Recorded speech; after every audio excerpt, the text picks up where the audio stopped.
வணக்கம். சித்தகர் உணவை மருந்து மருந்து உணவு. நம்ம உணவுல கடுகு ஒரு இன்றியமையாத பொருளா இருந்துட்டு இருக்கு. எல்லா தாளிப்புலயும் கடுகு இல்லாம நம்ம ஒரு சமையலும் இருந்ததே கிடையாது.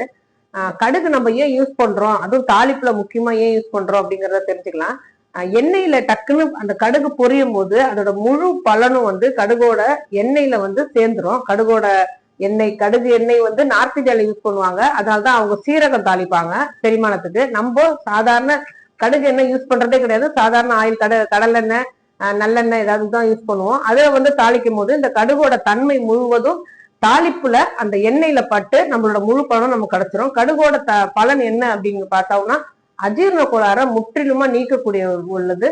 அதே மாதிரி அஜீரணத்துக்கு உதவுற அவ்வளோ உள்ளுறுப்புகளையும் அதோட செயல்பாடுகளை அதிகரிக்கக்கூடிய தன்மை இந்த கடுகுக்கு இருக்கு. அதனாலதான் எல்லா சமையல் பொருட்கள்லயும் கடுகை நம்ம யூஸ் பண்ணிக்கிட்டே வரோம். அதே மாதிரி